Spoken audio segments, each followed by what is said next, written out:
आज हम कक्षा 11वीं की अकाउंटिंग को समझेंगे, या यूं कहें कि अकाउंटिंग क्या है, इसे समझेंगे।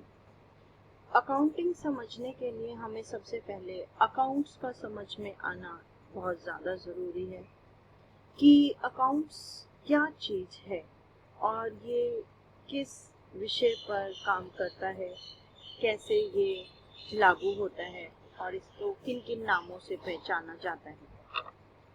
अकाउंट्स को हम हिंदी में किन किन नामों से जानते हैं और कैसे इसका काम होता है, किन किन विषय पर हम अकाउंट को बोलते हैं, उसे हम समझेंगे।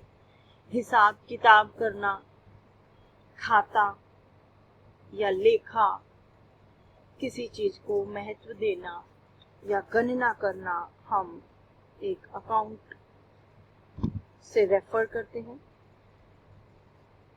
गणना करना मीन्स हम एक अकाउंट को मेंटेन कर रहे हैं, एक बिल को मेंटेन कर रहे हैं, goods and services provide for a period. उसके लिए हम क्या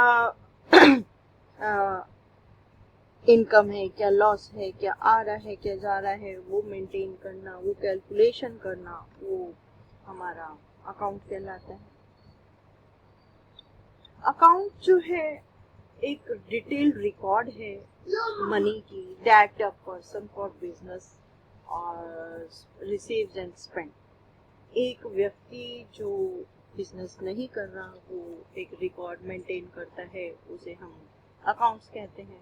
और अगर बिजनेस के तौर पे देखा जाए तो क्या रिसीव करा, क्या खर्चा किया, उसे हम अकाउंट्स कहते हैं। Accounts is a keep a record. Keep an account of is called a account.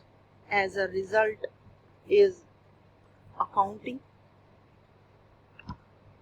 Accounting जो है अकाउंट्स के घटित घटना का विवरण से होता है, उसी को हम अकाउंट बोलते हैं। घटित घटना का विवरण जो हमने एक लिखा है, लेखा जोखा जो किया है, जैसे बैंक और डाकघर में आपके आपके खाते होंगे जमा राशि के, उसके जो हमने बुक मेंटेन करी है उसे हम अकाउंट कहते हैं। तो कहा जा सकता है कि in accounting, an account is a record in the journal ledger that is used to sort and store transaction. For example, companies will have cash account in which to record every transaction that increase or decrease company's cash.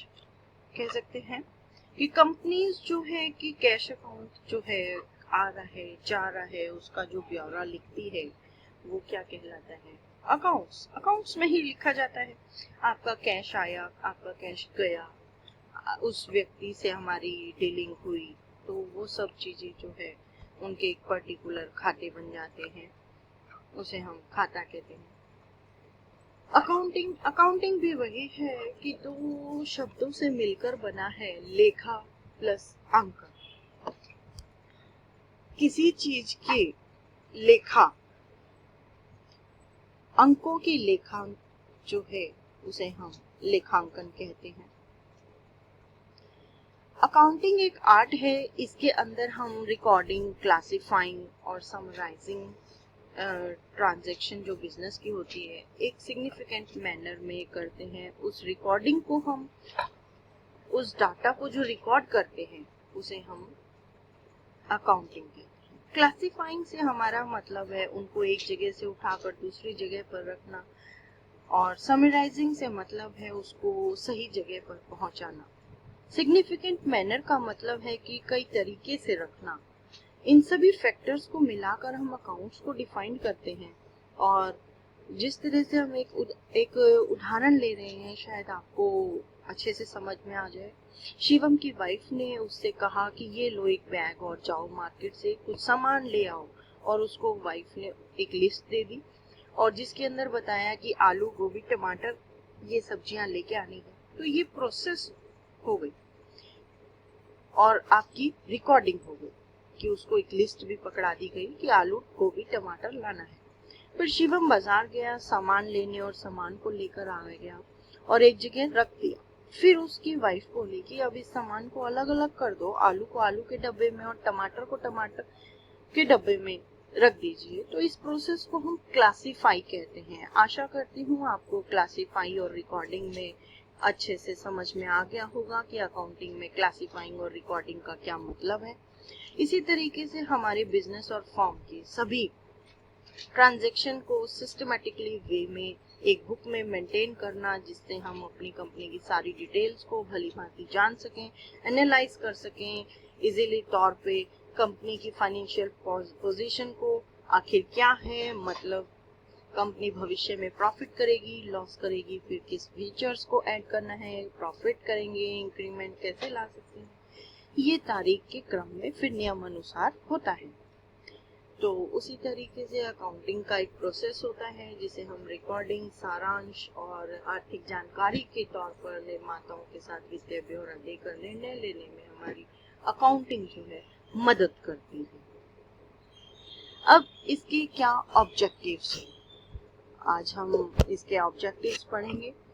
ये किस किस विषय में हमारे काम आती है, इसका क्या उद्देश्य होता है अकाउंटिंग का हमारे रोजमर्रा की उसमें, कि हम इसको कैसे जो मेंटेन कर रहे हैं, इससे हमारे क्या फायदे हैं। ऑब्जेक्टिव्स ऑफ अकाउंटिंग जो है एक maintain systematic record of business transactions है, और फिर प्रॉफिट लॉस को हमारे को बता देती है, फाइनेंशियल पोजीशन के बारे में बता देती है, और इन्फॉर्मेशन बता देती है कि हमारे वेरियस यूजर्स हैं, हमारे इसके कौन कौन से इसके यूजर्स हैं, और असिस्ट द मैनेजमेंट, ये हमारे ऑब्जेक्टिव्स आते हैं। ऑब्जेक्टिव्स होते हैं कि अकाउंटिंग के में differ from business to depending upon the specific requirement. It is very difficult to remember all the business transactions that take place, and serves this purpose record keeping by promptly recording all the business transactions of book accounting.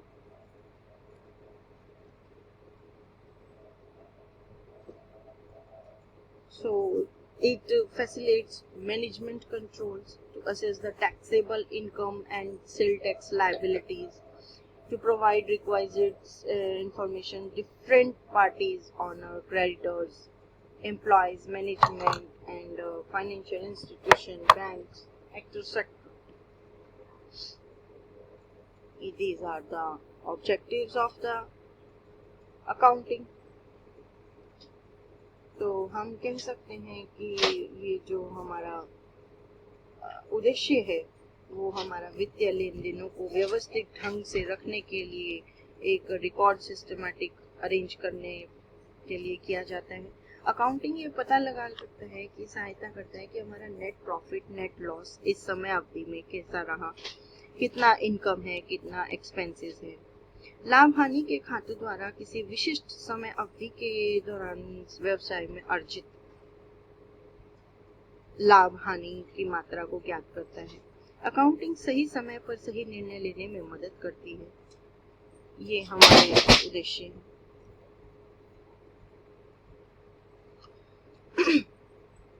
अब बात करेंगे कि accounting equation क्या है। Accounting equation assets equal to liability plus share holder equity, ये एक हमारा fundamental rule कहलाता है।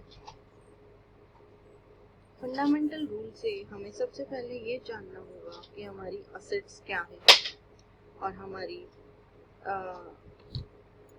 लायबिलिटीज क्या हैं।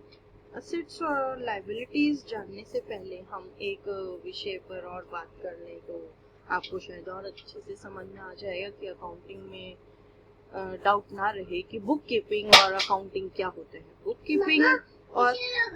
कीपिंग और अकाउंटिंग में फर्क है कि कई लोग वही खाता और लेखांकन को एक दूसरे के रूप में उपयोग करते हैं, लेकिन तथ्य यह है कि पूर्व बाद में पहला कदम है, यानी वही खाता लेखांकन का एक कदम है। ये है बही खाता और इसके बीच एक अंतर है जहाँ तक इन दो प्रक्रियाओं का दायरा है। लेखांकन बही खाता से कहीं अधिक व्यापक है और विश्लेषणात्मक है। बही खाता यह केवल लेखांकन का एक हिस्सा है जो लेखांकन के लिए आधार बनता है। तो अब पूरी तरह से हम इसे समझ चुके हैं कि हम बही खाता किसे कहते हैं और लेखांकन किसे कहते हैं। बही खाता और लेखांकन के लेन देन की रिकॉर्डिंग पर जो जोर देती है, इसका काम प्रकृति में लिपिक है। लेखांकन रिकॉर्ड किए गए लेन देन का सारांशित करने के बारे में बताया गया है। तो आशा करती हूँ अब आपको समझ में आ गया होगा बही खाता क्या है और अकाउंटिंग क्या है।